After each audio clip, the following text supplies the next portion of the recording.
말씀을 누가복음 5장 27절부터 32절의 말씀을 통해서 나누려고 합니다. 누가복음 5장 27절부터 32절의 말씀을 함께 읽겠습니다. 그 후에 예수께서 나가사 레이나 하는 세리가 세간에 앉아 있는 것을 보시고 나를 따르라 하시니 그가 모든 것을 버리고 일어나 따르니라. 레이가 예수를 위하여 자기 집에서 큰 잔치를 하니 세리와 다른 사람이 많이 함께 앉아 있는지라. 바리새인과 그들의 서기관들이 그 제자들을 비방하여 이르되 너희가 어찌하여 세리와 죄인과 함께 먹고 마시느냐. 예수께서 대답하여 이르시되 건강한 자에게는 의사가 쓸데없고 병든 자에게라야 쓸데있나니 내가 의인을 불러 온 것이 아니요 죄인을 불러 회개시키러 왔노라. 아멘.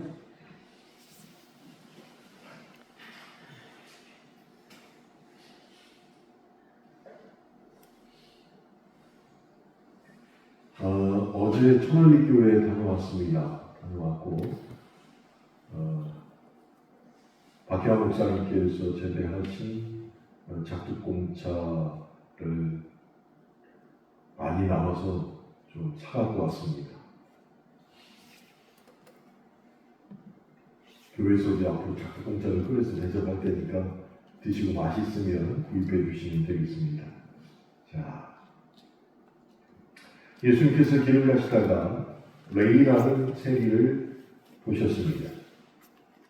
우리가 아는 것처럼 그 당시에 세리라는 직업, 이들의 특징이 있었죠. 로마를 위해서 세금을 거두는 사람이었습니다. 그래서 동족인 이스라엘 사람들에게 손가락질을 받는 그런 상황에 있었습니다. 그런데 예수님께서 레이라는 세리를 보고 이렇게 말씀하십니다. 27절에서 나를 따르라 라고 말씀을 하셨습니다. 누구도 상상하거나 누구도 예측할 수 없는 말씀을 주님께서 하셨습니다. 그런데 그 한마디가 바로 레이에게는 은혜의 시작이 되었습니다. 단 한마디였습니다. 우리가 이 지점을 정확하게 그리고 면밀히 살펴보아야 됩니다. 왜 그러냐면 하나님이 말씀하시는 예수님께서 전하신 복음은 사람이 하나님을 찾는 것이 아니라 하나님이 사람을 찾아오시는 것, 그것이 중요하기 때문입니다. 하나님이 먼저 우리를 찾아오시는 것입니다. 그래서 누가복음 5장에서도 분명히 예수님께서 레이라는 세리 직업을 갖고 있는 그에게 먼저 찾아가시고 그를 보시고 난 이후에 나를 따르라 라고 말씀을 하셨다는 것입니다. 그때 레이의 반응은 모든 것을 버리고 예수님을 따르게 되었습니다. 그 순간 그렇게 결단하고 그렇게 움직였던 그 순간이 바로 은혜 받는 인생의 첫걸음이 된 것입니다. 레이는 은혜 받는 인생이 되자마자 이런 일을 했습니다. 예수님을 초대해서 자기 집에서 잔치를 열게 되었습니다. 그런데 그 잔치를 연 곳에 다른 사람들이 배석하고 있었는데 다른 세리들과 죄인이라 불리는 사람들이 그 잔치에 배석을 하고 있었습니다. 그리고 그 모습을 보고 바리새인들이 이렇게 비방을 하고 있었습니다. 그게 30절 말씀이죠. 너희가 어찌하여 세리와 죄인과 함께 먹고 마시느냐라고 은혜 받은 자가 연 잔치를 비방하고 있었습니다. 하지만 레이는 사람들의 시선을 두려워하지 않게 되었습니다. 레이가 처음부터 그랬을까요? 아닙니다. 이전에는 사람의 눈치를 보던 인생이었습니다. 그런데 이제는 은혜를 받기 시작하니까 오직 예수님만 집중하는 인생이 되었기에 더 이상 사람의 시선을 두려워하지 않게 되었다는 것이에요. 그래서 우리는 이 지적을 보고 배워야 됩니다.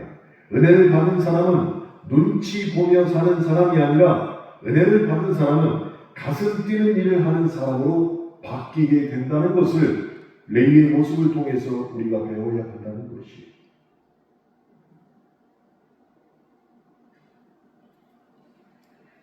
세상은 우리를 지치게 하고 쓰러지게 만듭니다. 그런데 하나님이 주시는 은혜는 그렇게 지치고 쓰러져 있는 우리를 다시 일으켜 세우기에 넉넉하다는 것이. 그래서 정말 믿음이 내 안에 들어와 있으면 더 이상 눈치 보는 인생이 아니라 가슴 뛰는 일, 즉 은혜로 하는 일의 가치를 알고 그것에 집중해야 한다는 것이. 지난 주일에 저는 그런 모습을 보았습니다. 천을이 전원침례교회 음악회에 갔는데 세 분이 나오셨어요. 기타를 들고 다 황용춘 집사님 어릴 적부터 계곡 친구들이 나오셨어요. 세 분 다 믿음을 가셨습니다. 한 분은 금산제일장로교회 장로님이시고 한 분은 금산제일진흥교회 이번에 성도로 들어가신 분이시고 한 분은 대전에 있는 어떤 교회 집사님이셨습니다. 세 분 다 황 집사님하고 친한 친구들이 있어요. 근데 원래 4명이 쓰기로 했대요. 황용춘 집사입니다. 근데 다쳐가지고 쓰지를 못하고. 근데 그분이 한 분 이렇게 소개합니다. 우리가 오늘 여기 쓴 이유는 잘해서가 아닙니다. 가운데 앉아있는 이 사람이 그리스도를 영접했고 성도가 되었기에 그것을 기념하고 하나님을 찬양하는 모습을 여러분에게 보여드리기 위해서 우리는 이 자리에 섰습니다. 가슴이 막 뛰었습니다. 그런 것이 사람의 눈치를 보는 게 아니라 하나님 나에게 주신 은혜가 내가 가슴 뛰는 일을 할 수 있도록 많은 사람들 앞에 나와서 공개적으로 하나님을 찬양하는 모습을 보이게 했다는 것이. 내년에는 4분이 하실 줄로 믿습니다. 그 가슴 뛰임을 우리 집사님도 경험할 줄로 믿습니다. 그렇게 하나님이 주신 은혜로 말미암아 내가 하나님이 원하는 가슴 뛰는 일을 하게 되는 것, 그것이 바로 예수님을 위해 사는 삶이 되는 것입니다. 그때 예수님께서 레위뿐만이 아니라 우리에게도 말씀하시는 그 내용이 바로 오늘 본문 31절, 32절의 내용입니다. 건강한 자에게는 의사가 쓸데없고 병든 자에게라야 쓸데있나니 내가 의인을 부르러 온 것이 아니요 죄인을 불러 회개시키러 왔노라. 이 말씀을 주신다는 것이에요. 그래서 모든 그리스도인들, 특별히 누가복음 5장을 통해서 보는 레위라는 새롭게 주님의 은혜를 받아서 그리스도인이 된 이 사람, 이런 사람들의 공통점이 무엇이냐면 예수를 믿는 순간 한 가지를 발견하게 되는데 그것이 바로 내가 죄인임을 자각하는 것을 발견하게 된다는 것입니다. 주님 앞에 서면 내가 죄인이라는 것을 알게 되는 공통점이 있다는 것입니다. 그것을 알게 된 사람은 예수님의 부르심에 응답할 수밖에 없다는 것입니다. 그래서 진짜 회개는 주님 앞에 서서 내 안을 바라보는 것입니다. 그냥 바라보는 게 아니라 내 안에 있는 병, 안적인 존재, 즉 죄를 바라볼 줄 알게 되는 사람이 된다는 것입니다. 여러분, 암이 왜 무서운지 아십니까? 자각 증상이 늦게 나타나기 때문에 암이 무서운 것이에요. 암이. 천주교회 나이 많이 드신 신부님께서 암센터에 가셨어요. 그 강연장에 들어와 있는 사람들은 다 지금 암에 걸린 사람들이에요. 다 암에 걸린 사람에게 이분이 어떻게 강연을 할까 너무 궁금해서 제가 처음부터 끝까지 다 봤습니다. 그분이 하신 말씀이거든요. 암이 왜 축복인 줄 아세요?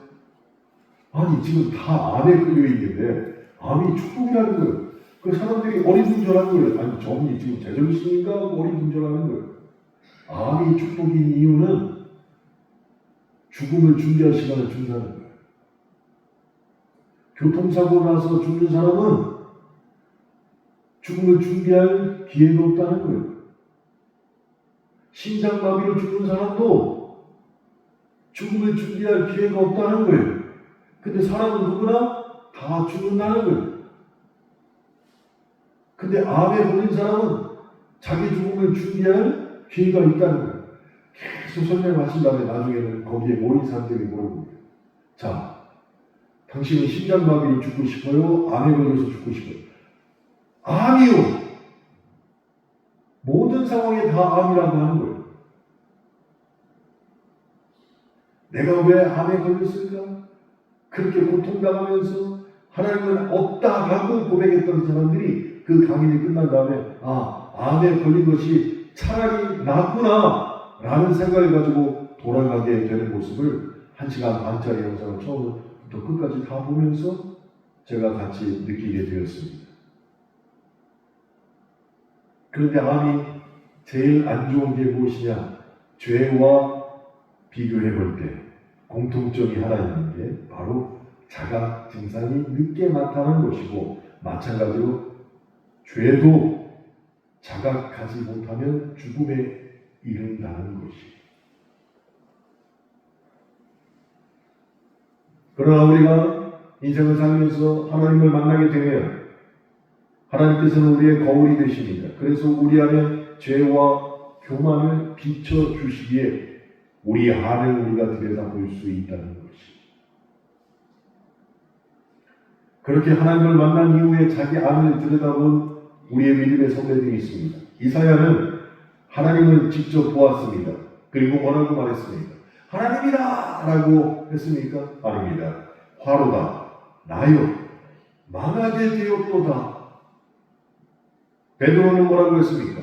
예수님을 만난 이후에 주여 나를 떠나소서 나는 죄인이로소이다. 모두가 주님을 만난 순간 자기 안의 벽을 들여다본 것이, 그렇게 자신을 본 사람이 되었다는 것이. 그렇게 주님은 우리를 만난 이후에 우리를 마치 광야에다 세우십니다. 그리고 내 안을 들여보시는데 그 방법이 무엇이냐? 광야가 헬라어로 미드바르라는 단어를 쓰고 있어요.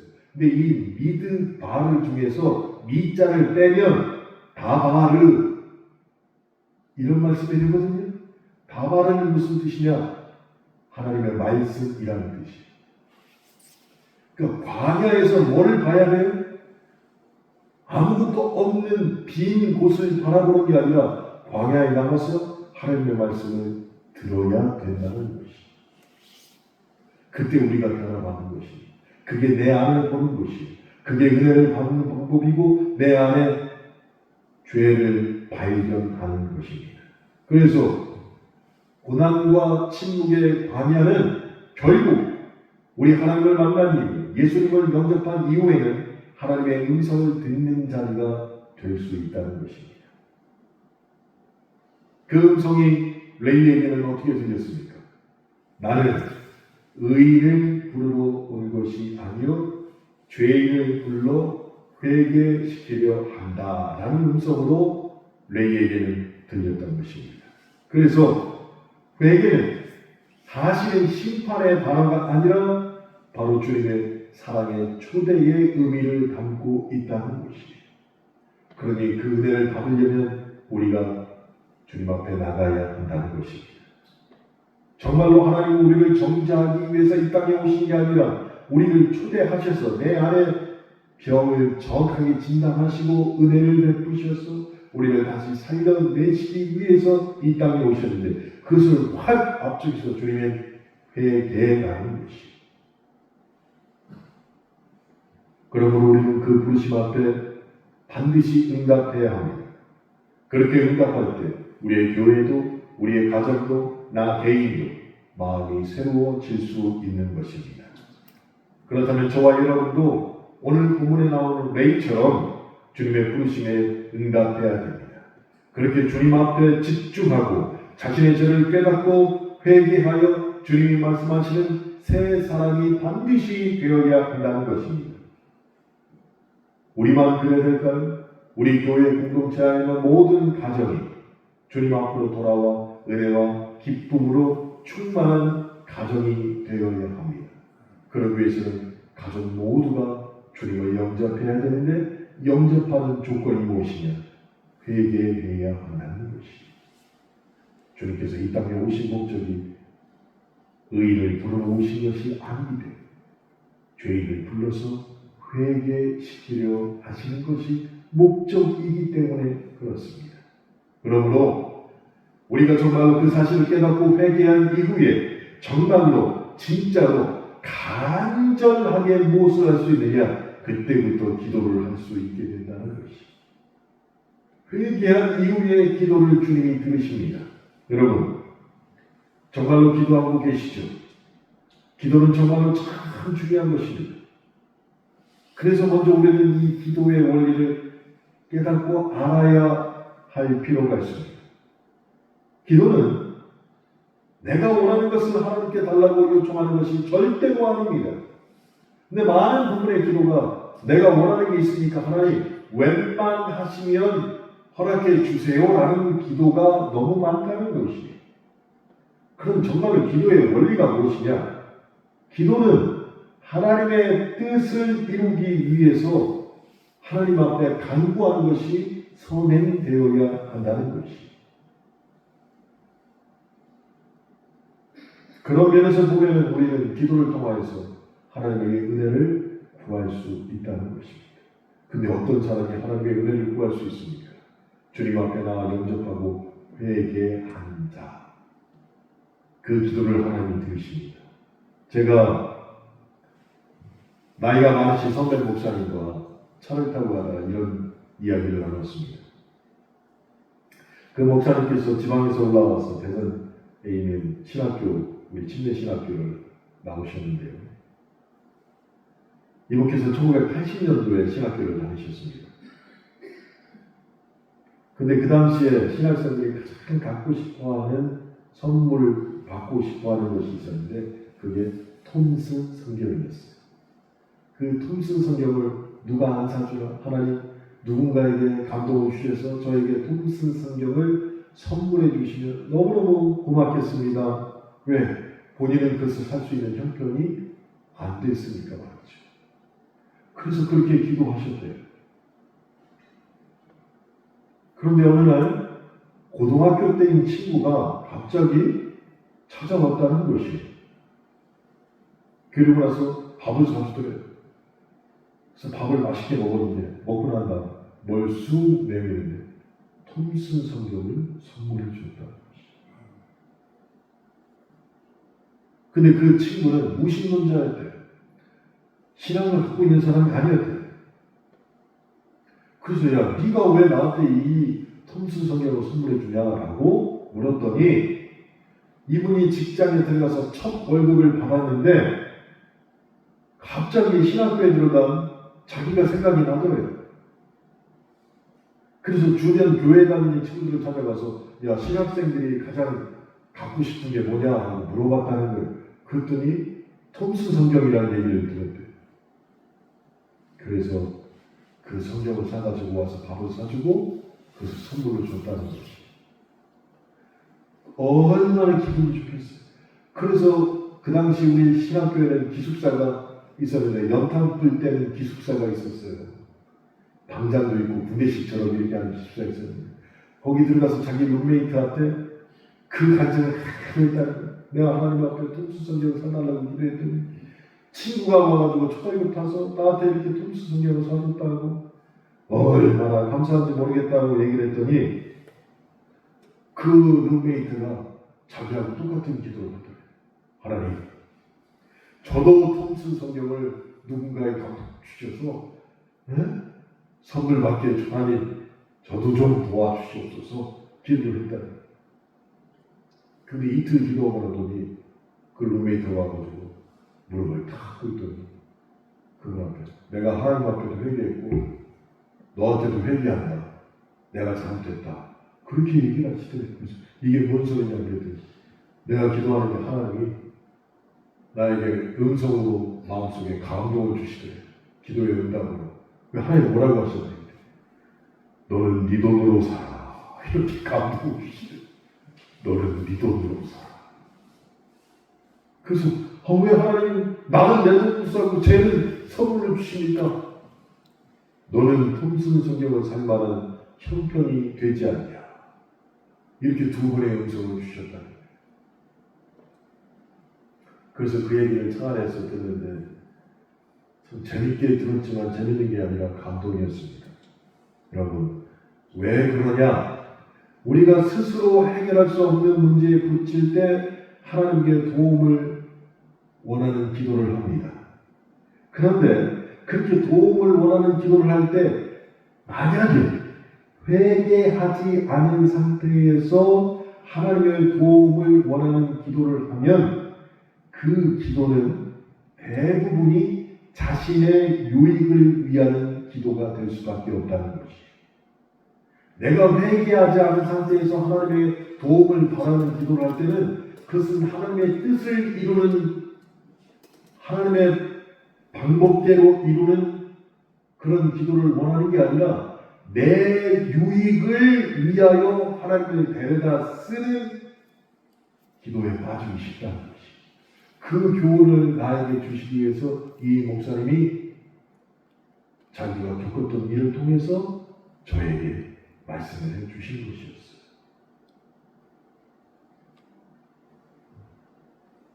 성경에도 그런 얘기가 있습니다.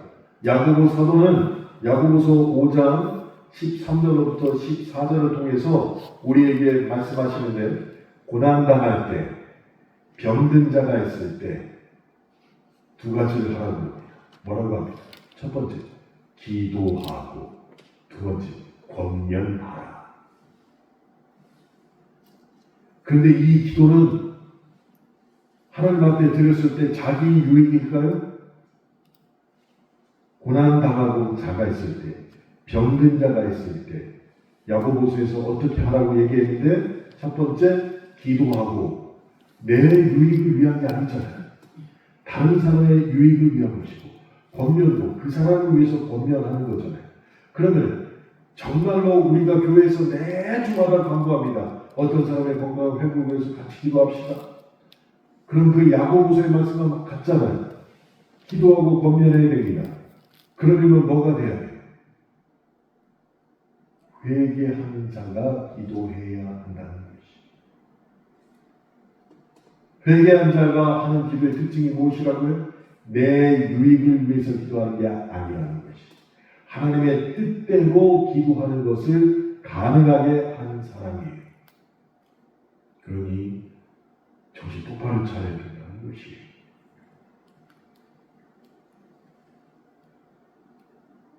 성경에 보면 많은 위대한 사람들이 병을 고친 사람들이 나옵니다. 엘리야도 그렇습니다. 많은 분들이 병을 안수해서 고쳤습니다. 그래서 이것을 잘 알지 못하는 사람들은 어떻게 받아들이냐면 기도하는 사람의 능력대로 병을 고쳤다라고 오해하기 쉽다는 것이. 저분 신령하니까 기도를 얼마나 했겠어. 그러니까 저분이 안수하면 병이 나. 저 사람의 능력이야. 라고 생각하기 쉽다는 것이. 근데 아니라는 것입니다. 야고보에서 말하는 고난당할 때 병든 자가 있을 때 기도하고 권면하라 라는 뜻은 네가 그만한 능력, 기도의 능력을 갖고 있어야 된다. 너의 믿음이 거기까지 커야 된다 라고 우리에게 말씀하시는 게 아닙니다. 그럼 무슨 내용일까요? 기도하는 사람의 능력을 말하는 것이 아니라 그 사람의 기도를 들으시고 응답하시는 하나님을 바라보라는 것이에요. 그 사람의 기도를 들으시고 응답하시는 하나님, 그렇게 하기 위해서는 뭐가 전제되어야 된다고요? 회개, 이것이 전제되어야 한다는 것이. 자신의 유익을 위한 기도가 아니라는 것이 하나님 앞에 증명이 되어야 한다는 것입니다.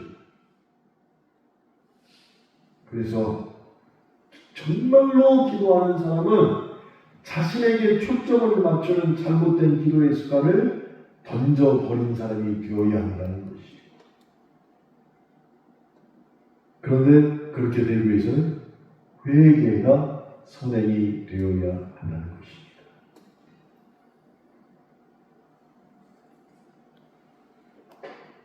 열왕기상 17장과 18장을 보면은 엘리야 선지자가 나오는데요.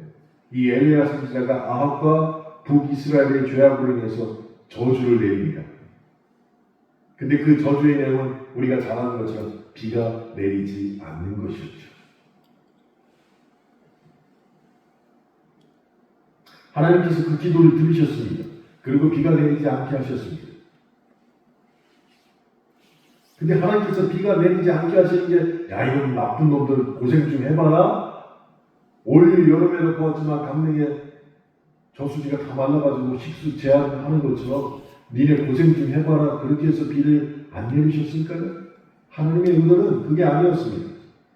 회개하고 다시 하나님께로 돌아올 곳에 초점을 맞추시고 엘리야의 기도를 들어주신 것이었어요. 그러니 우리의 모든 기도의 초점은 어디에 있느냐? 특별히 회개한 자의 기도의 초점은 어디에 있느냐? 잃었던 죄인이 다시 돌아올 수 있어야 한다는 목표가 분명해야 한다는 것입니다. 그러니 지금 우리의 기도, 정말 어떤 기도를 하고 있습니까? 하나님의 백성답게 살기를 소망하며 정말 우리가 기도하고 있습니까? 하나님 나라와 그 뜻을 이루기 위하여 그렇게 진짜로 기도하고 있습니까? 하나님께서 응답하시리라 기대하고 확신하며 하나님 앞에 무릎 꿇고 기도하고 있습니까? 그러기 위해서는 모든 기도의 목표가 바로 잃었던 죄인이 다시 돌아올 수 있어야 된다는 목적에 부합하는 기도를 해야 한다는 것입니다. 그래서 성숙한 성도의 기도는 자신이 필요한 것을 요청하는 정도의 기도가 아니라 잃어버린 영혼을 다시 돌아오게 하는 기도에 목적을 두고 있어야 한다는 것이에요. 그래서 이런 믿음은 반드시 자신의 회개함을 그 기반으로 하고 있어야 한다는 것입니다.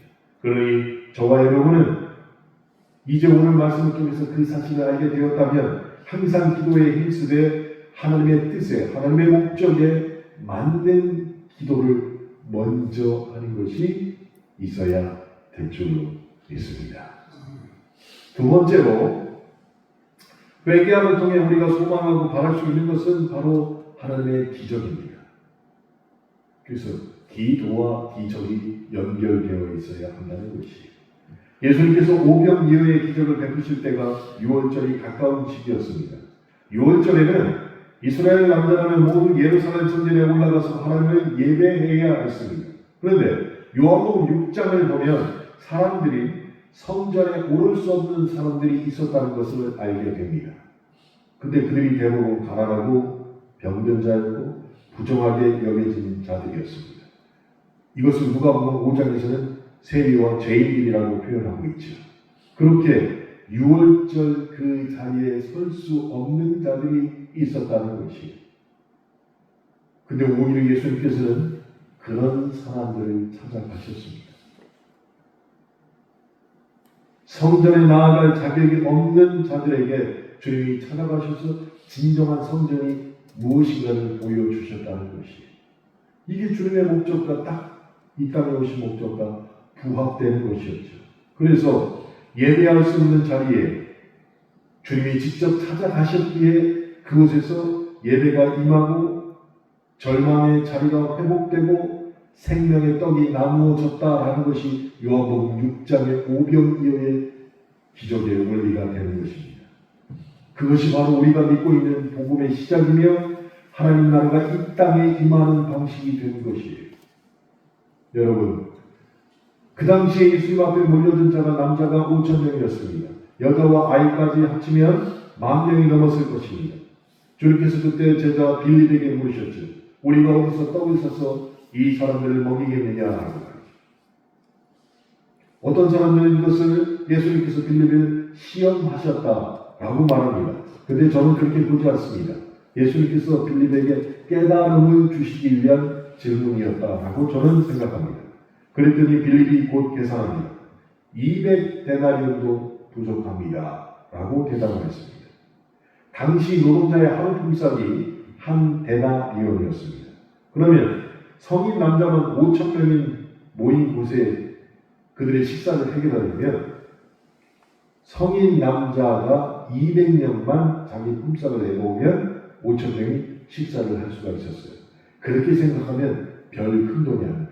아니 5천 명 중에서 200명만 자기 하루씩 품삯만 내놓으면 빵을 사가지고 5천 명이 먹을 수 있었다는 얘기예요. 근데 문제는 무엇이냐? 주님 앞에 모여든 사람들이 누구였다는? 가난한 자, 병든 자. 그런 사람들이 다 모였으니 하루 품삯 200명이 낸 사람이 없었다는 것이에요. 그게 문제였다는 것입니다. 빌립은 그것을 알고서 200데나리온도 부족합니다 라고 얘기한 것이에요.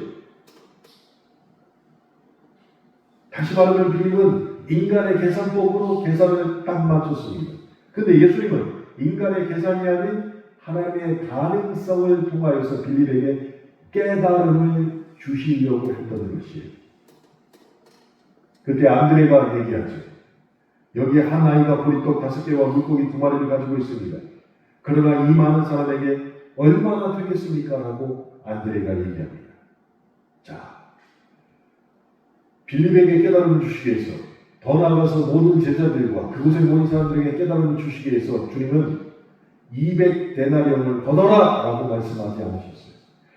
거기서 안드레가 발견한 가장 적은 보리떡 5개와 물고기 2마리의 가장 적음을 가져다가 넘침으로 만들어 주셨다는 것이에요.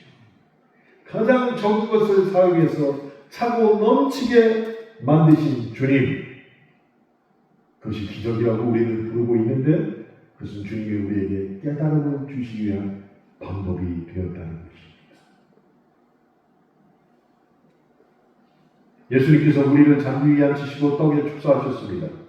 그리고 그 떡은 모두와 나눴고 모든 사람들이 배부르게 먹었습니다. 그리고 주님은 제자들에게 말씀하십니다.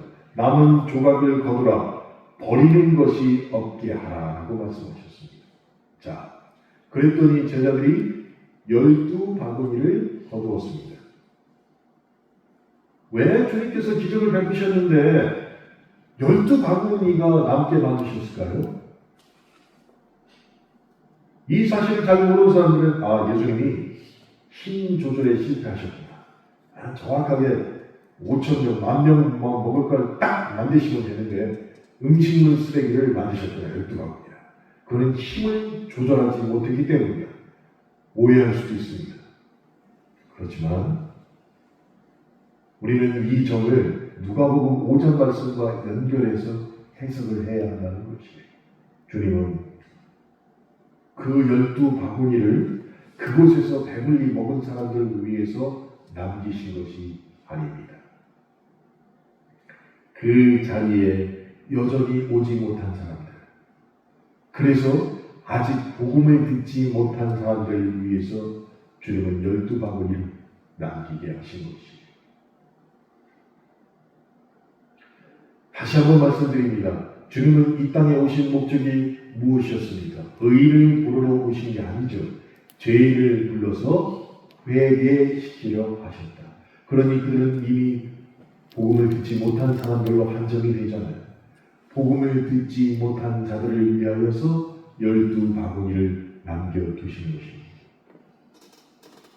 그래서 12바구니에 남은 떡은 버릴 음식이 아니라 바로 이미 배불리 먹은 그 당시의 사람들과 지금 우리들에게 주시는 사명이 된다는 것이 사명.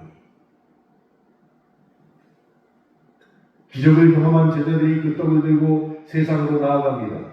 그리고 하나님의 은혜를 전하게 되었습니다. 맞습니다.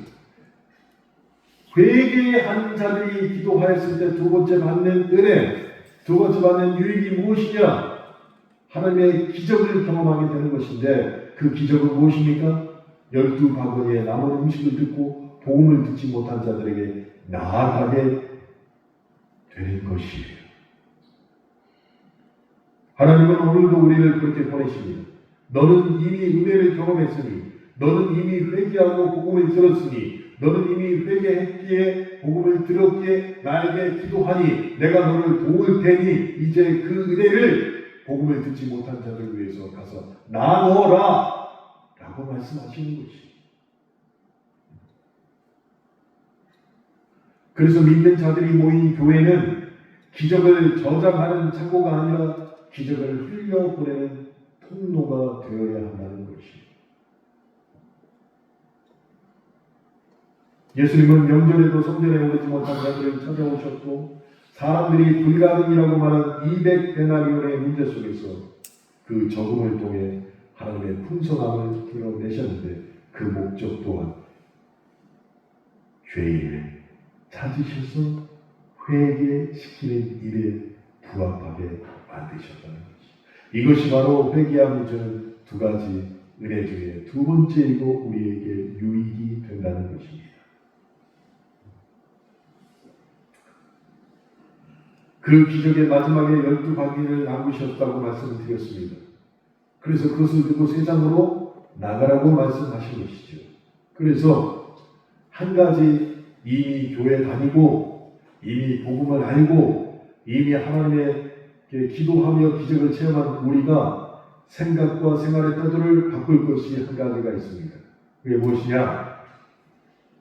이미 믿는 우리는 더 이상 은혜의 소비자가 되어서는 안 된다는 것이죠. 그럼 이미 믿은 우리는 은혜의 소비자가 아니라 무엇이 되어야 됩니까? 은혜의 전달자가 되어야 한다는 것이에요. 은혜의 전달자.